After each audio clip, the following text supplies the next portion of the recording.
Ticket के दावेदार अधिक होने से क्या आपकी टिकट कटेगी या किसी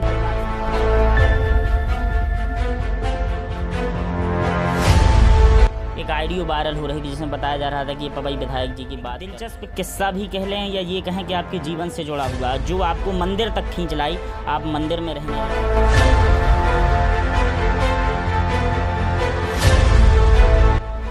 देखा जा रहा है जनता के बीच ये चर्चाएं हैं कि पहले आप संजय नगायत जी के साथ थे जब पिछली बार चुनाव में बम्पर जीत हुई थी, तो क्या इस बार थोड़ी सी मन में खटास है? जन आशीर्वाद यात्रा आई थी तो रानीपुरा के राम के लोगों ने या कहीं पर विरोध प्रदर्शन हुआ था, मोहोड़ पर भी सड़क न होने को लेकर मुर्दाबाद के नारे लगाए थे।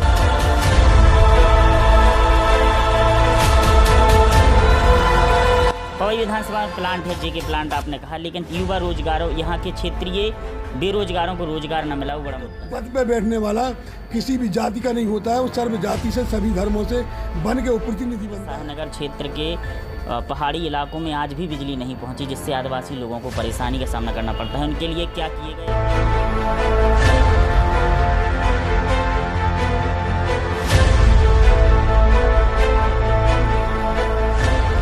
नमस्कार, मैं हूं रविंद्र शर्मा और आप देख रहे हैं पब्लिक न्यूज के खास कार्यक्रम में आप सभी का स्वागत है। कार्यक्रम है सवाल का बवाल। सवाल के बवाल के कार्यक्रम में आज हमारे अतिथि हैं माननीय पवई विधायक प्रहलाद लोधी जी, जो लगातार क्षेत्र में सक्रिय रहकर लोगों के बीच पहुंचते हैं। पवई विधानसभा से विधायक हैं, पिछली बार बम्पर वोटों से इन्हें जीत हासिल की थी और लगातार क्षेत्र की जनता इन्हें आज भी प्यार दुलार करती है। इसी को लेकर आज हम पवई विधायक जी से कुछ बातचीत करेंगे। सर, स्वागत है आपका। जैसा देखा जा रहा है कि चुनाव नज़दीक हैं, जन आशीर्वाद यात्रा भी आई है, टिकट के तमाम दावेदार सामने निकल करके आ रहे हैं, तो क्या इस बार टिकट के दावेदार अधिक होने से क्या आपकी टिकट कटेगी या किसी प्रकार से कोई अड़चनें आएंगी टिकट में? देखिए, पहले तो मैं सभी कार्यकर्ताओं को, मतदाताओं को हाथ जोड़ करके प्रणाम करता हूँ, पाँव पड़ता हूँ सबके। ऐसे नहीं, हमारी भारतीय जनता पार्टी हर प्रकार से, जैसे कि छन्ना में पानी छाना जाता है, इस प्रकार से छान करके देख करके प्रत्याशी का चयन करती है। और हमारी पार्टी नीचे तक, एक एक घर तक, एक मतदाता के पास पहुंच करके उसकी राय सलाह करके ऊपर जो निर्णय जाता है उसको, जनता की आवाज़ को स्वीकार करके हमारी पार्टी टिकट देती है और पार्टी चुनाव भी जिताती है और पूर्णतः हम लोग चुनाव जीतेंगे और सरकार भी बनाएंगे। एक सिविल अस्पताल की मांग लगातार पवई में उठ रही थी, आपके द्वारा ये सौगात दिलाई गई, जरूर ही एक बड़ी उपलब्धि रही। आखिर सिविल अस्पताल के बारे में थोड़ी सी जानकारी दें, कैसे ये? देखिए, सिविल अस्पताल की लगातार लोगों के द्वारा आवाज़ उठाई गई।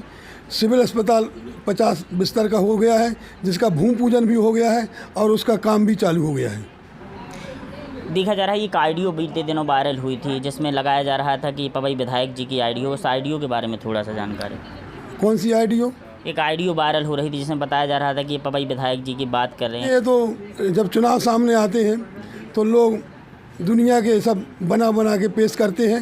ये तो आप सब लोग भी जानते हैं कैसे बना लिए जाते हैं। तो ये सब झूठ है और लोगों को ये बदनाम जो हमें करना चाहते हैं उनकी ये ताकत नहीं चलेगी, क्योंकि ये विरोधियों का काम होता है दुनिया की ये सब चीज़ें बना लेना। आप भी जानते हैं, पत्रकार बंधु भी जानते हैं कि आजकल सबकी आवाज़ में सब कुछ बना लिया जाता है और इसको निकाल दिया जाता है। ये सब झूठ है, मेरा कुछ आइडिया नहीं, कोई आइडिया नहीं है।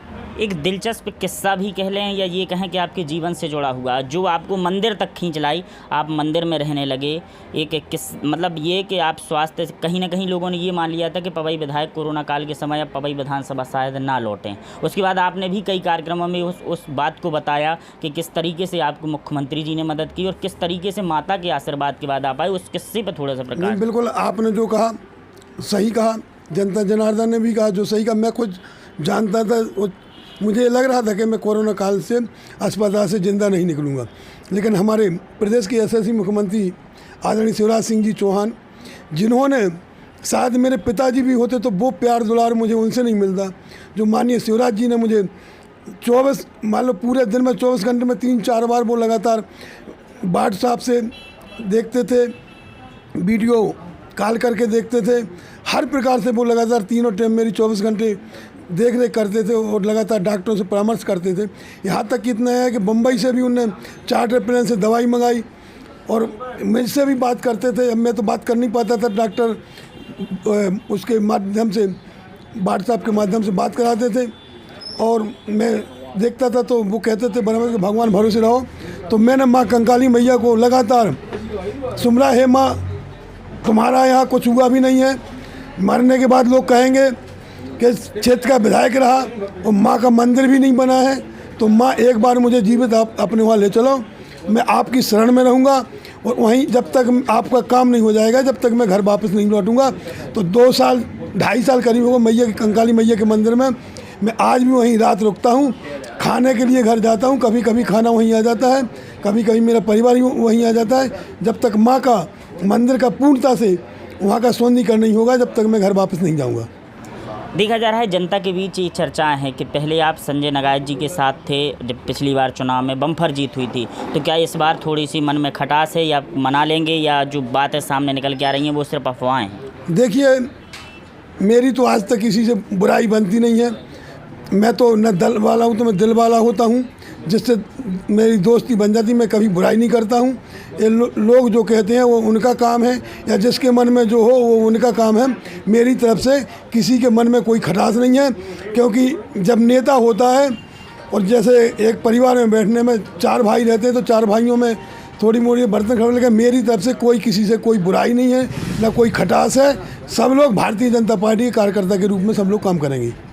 अभी जन आशीर्वाद यात्रा आई थी तो रानीपुरा ग्राम के लोगों ने या कहीं पर विरोध प्रदर्शन हुआ था, महोड़ पर भी सड़क न होने को लेकर मुर्दाबाद के नारे लगाए थे, उस पर क्या कहना? देखिए, वो कांग्रेसियों का काम था, वे कुछ भी कहते हैं। जबकि आप भी जानते हो वार्ड नंबर 1 मोहनरा का है वो, जिसमें ऐसा नहीं है। पिछले साल ही मैंने 10 लाख के करीब की मिट्टी मुरम डलवाई थी 2021 में। उसके बाद अब अभी मैंने 1 लाख रुपए दिए जो गड्ढे अड्डे थे। अब वो पंचायत लेवल का काम होता है, सीसी कराना सब कराने पंचायत का काम है। हम लोग तो केवल सरपंच से कहेंगे, सचिव से कहेंगे।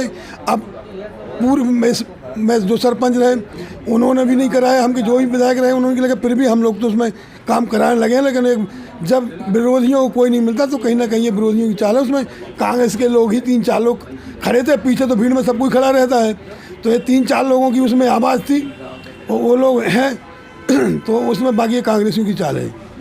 प्रदेश में इस बार क्या लग रहा है कि कांग्रेस पहले से मजबूत है या भाजपा आराम से चुनाव निकाल लेगी? पहली बात तो मैं आप सभी से, मैं तो कहता हूँ पूरे प्रदेश के भी जानते, जिले के जानते, पवई के जानते, और आप पत्रकार बंधु भी जानते हैं कि इस हमारे कल्ला क्षेत्र जहाँ कहा जाता था काला पानी, भेद दो पूरे जिला में, अगर अधिकारी कहीं नहीं करता कल्दा भेद दो तो सुधर जाता था। आज भीती मुटमुरू से कल्दा चले जाओ, वहाँ पुल बना है। दोन पपरिया से कल्दा चले जाओ, वहाँ पुल बना है। श्यामगिरी से कल चारों तरफ रोडों के जाल और हर नदी पर पुल बन चुके हैं। उस 2003 के पहले आप खुद जानते कि कमताने में जाने में क्या स्थिति बनती थी। और अगर अमानगंज में रात होगी तो अमानगंज में रुकना पड़ता था। हम लोग अपने गांव, क्योंकि हम भी देहात गांव के हैं, तो जा नहीं पाते थे, स्थितियाँ बनती थी उस समय। आज चारों तरफ से रोड के जाल बिछे हुए हैं। इस क्षेत्र में फैक्ट्री जैसी, जेके प्लांट जैसा सीमेंट का वो आ गया है।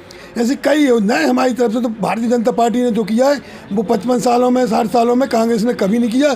हम कहते कांग्रेस एक भी अपना बता देना। आज जो रोडें हैं जो भाजपा की देन है।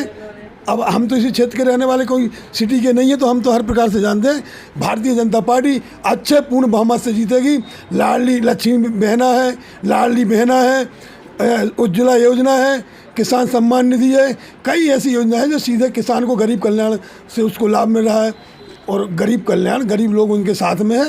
ये तो नेता हैं, विरोधी लोग कुछ भी बकते रहते हैं, और कांग्रेसियों की कोई चाल इस बार चलने वाली नहीं है।